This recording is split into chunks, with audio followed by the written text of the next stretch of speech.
Guys, magandang hapon guys, mga taga Cebu. Nandito na ako ngayon base nung sinabi ko nung nakarang linggo. Sa Manila ako, nasa ako sa offshore noon. Ngayon nandito ako sa Purok Mangga, Mangga Tres, Tayod, Liloan, Cebu.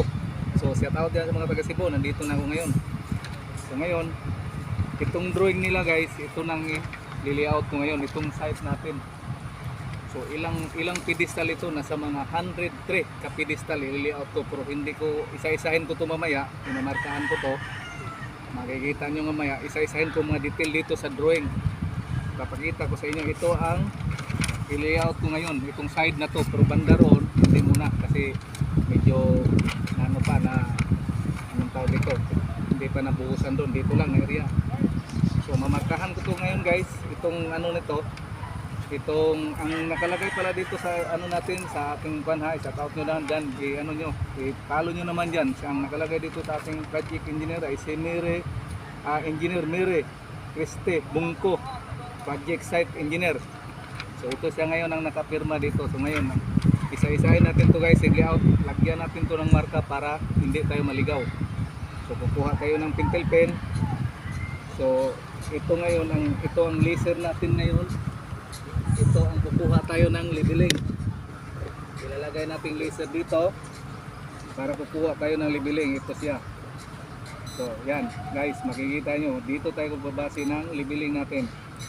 Yan, nakikita nyo na, nailaw na. So ito ngayon ang babasihan natin, kukuha tayo ng leveling dito sa bawat pedestal lang yan. Mamarkahan natin yan. Ayan, nakikita nyo na, nailaw na. So mayroon siyang vertical at saka horizontal na leveling. So ngayon, bubuhayin ko lang siya muna. So ito, mamarkahan ko na to ngayong mga pedestal. Ito siya ngayon. So kukuha tayo ng ballpen, pentel pen para sa marking natin na hindi tayo maligaw. So tara, let's go.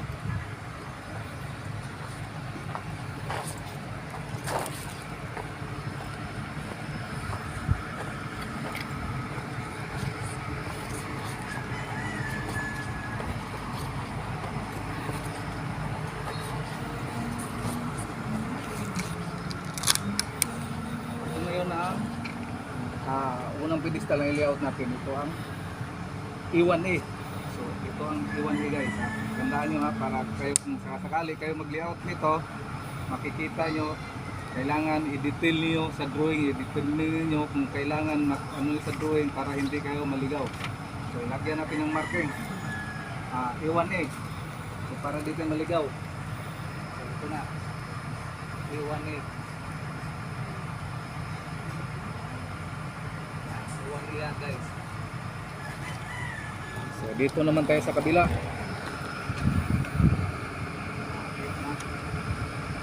Mali ito ang ito lang pala to dito.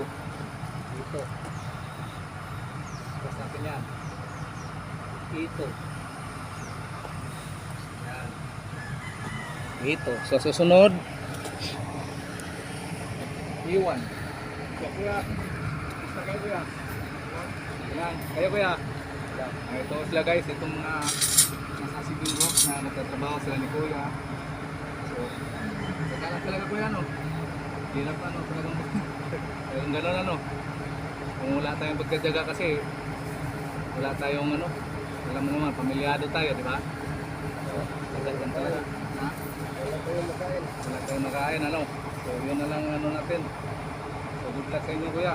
Salamat pa rin tayo na mayroon tayong trabaho ano.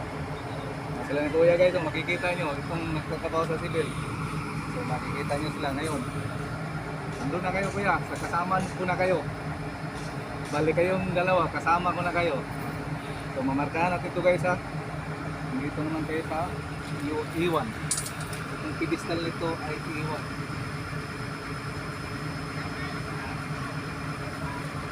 Meron ditong puntos ng sorbior.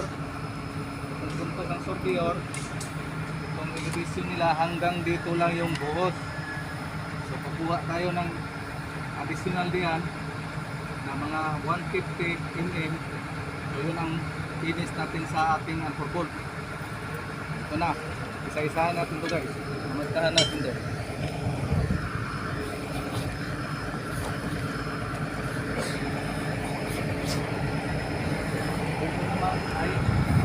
Same lang. Same lang ito sa guys, oh. Iwan. Iwan pa rin ito.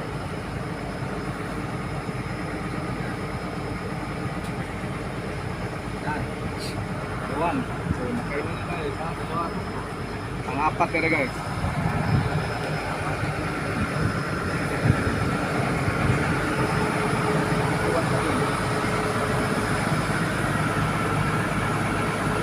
Low storage.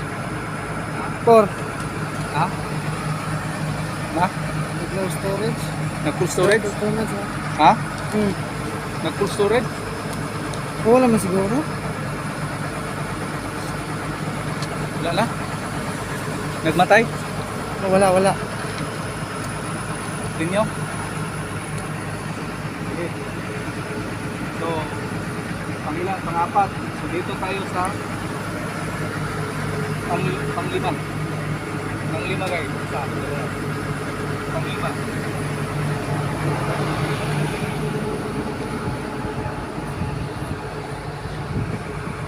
Ito naman siya yung E1A. E1A.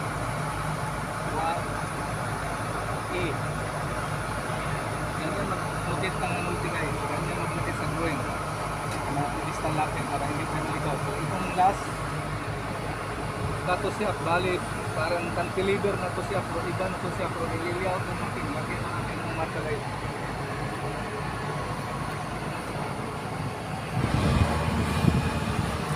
Ito ay ito eh.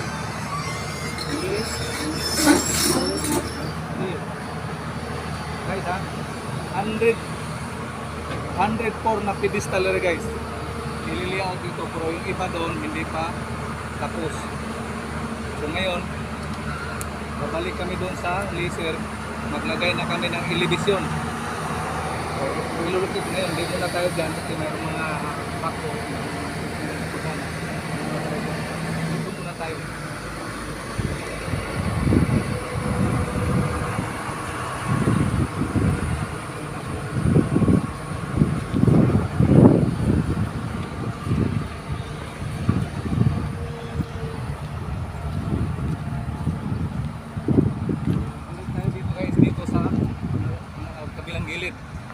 Hindi muna tayo diyan, gawa ng mayroong mayroong mga bako na kupay pa establishment pa doon. So hindi muna tayo doon, dito muna tayo. Iwas muna tayo diyan basta lagi lang tayong safe sa ating pagtatrabaho. Tandaan nyo lagi yan, basta pag dito tayo sa construction, kailangan sigurista tayo sa buhay. Iwas lagi at iwasan ng aksidente na hindi tayo maaksidente dahil pumunta tayo dito, naghanap buhay para sa ating pamilya. So, ingatan nyo lagi ang sarili ninyo, lalo na sa ganitong larangan. Ngayon, makikita nyo dito, wala pang gano'n natin. Pero sa next week, may tayo ko na dito mga structural, deliver ng materials galing ng Vietnam.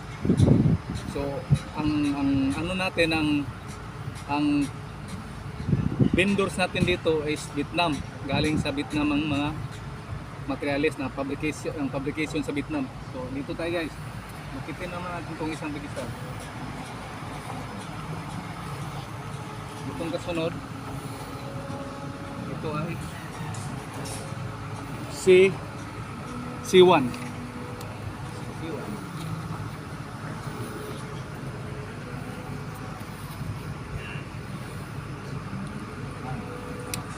C1 tapos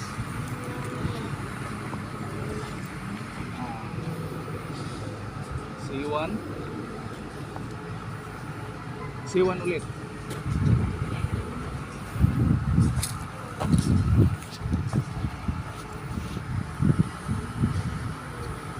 C1.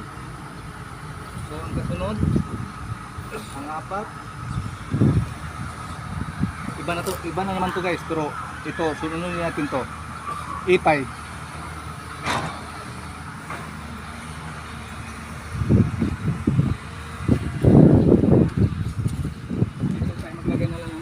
Video kasi nakalubog na siya sa lupa ng pundasyon kasi ito bubuhusan pa ito hanggang dito pa yung itong puntos ng surveyor ito pupurmahan pa to nila, bubuhusan pa to. So mayroon pa silang grouting na mga ang kapal nito sa grout nila 50 mm. So sa 50 mm finish nila, aangat ako dito na mga 110 mm din para sa anchor bolt sa finish ko. So mamaya maglatag ako dito ng template para sa layoutin ko sa anchor bolt. So ngayon mamarkahan natin to A5. Dito ko na lang ilagay sa malayo. A5 yan. Ito yun siya.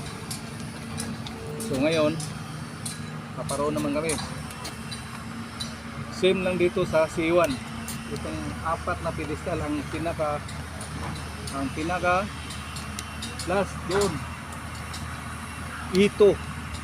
Ito naman ang pinaka last. So ngayon, ikutin namin to. Ikutin namin to. Itong detail niya sa columns, yung mga structure na itatayo na, ito na yun siya. Itong drawing na to, ito. So ang layout ko lang dito muna ngayon is itong mga anchor bolt para sa pagtayo ng mga structure sa na hindi tayo bolted kasi ito bolted kaya itayo natin ditong structure column. I-layout ko muna yung mga anchor bolt para pagdating na materialis naka-ready na tayo. So ngayon ang kasunod nito ay C1 ulit. Dito na C1.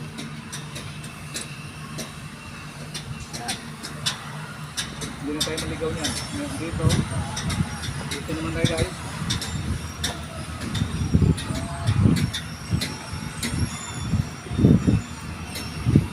C1 ulit. C1. Yan. Last. Dito medyo malalim guys. Tingnan nyo. No?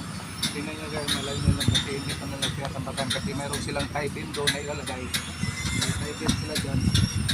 Ano po doon. Kasama yung mga pedestal pa dyan. So ito medyo malalim ito. So lalagyan natin ng marka para hindi na tayo maligaw. Pero ito lagyan pa ito nila ng mga stirrup para sa nilang buhos. Buhuson pa yan. Ito.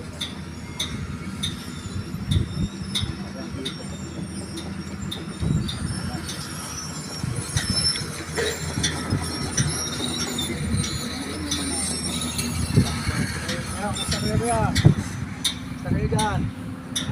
Okay lang, sige. Ako'y nag-layout lang kuya para susundan ko kayo. Sige kuya. Ito naman. Ako sabi sa ito. So ito naman dito. Isik. Isik na. Hanggang dito lang tayo guys.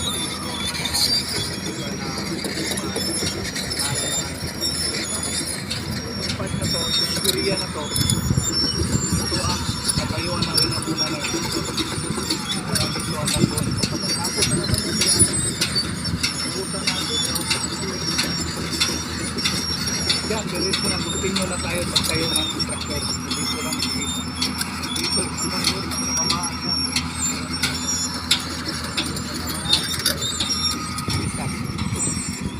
Dito na tayo. Babalikan natin na yan. Kapit muna tayo doon na sa television.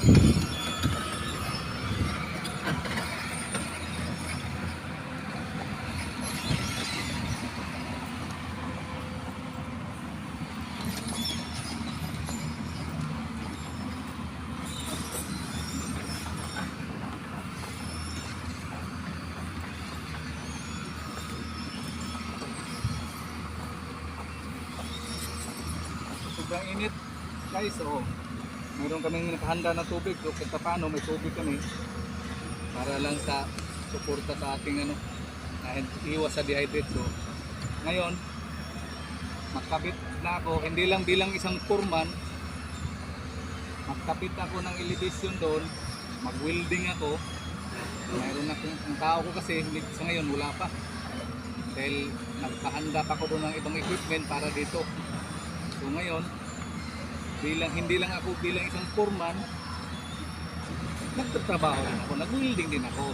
Simula nung nakikita nyo nakarang video, nandun ako sa airport, sa Pier 3 sa Maynila, nung nakarang linggo, tinawagan na ako ng isang kumpanya na ako padala dito sa Cebu para ililiaut ko to at saka tatayuan ko ng warehouse. Ang warehouse dito ay pangalan dito ay Fly East. So ito ang tatayo ngayon. Hindi natin alam kung ano dito, basta warehouse to ang itatayo dito. So ngayon magkabit na ako ng magkabit na ako ng television. So dito na may nakanda na. So maraming salamat sa inyo guys sa inyong panonood. Saka huwag kalimutan i-follow yung i-follow yung Facebook page ko. Pag-like, pag-share para updated kayo sa aking mga video sa susunod na video. Maraming salamat sa inyo. I love you sa aking mga friends dyan, lalo na dito sa Cebu. Maraming salamat ulit. Magandang hapon.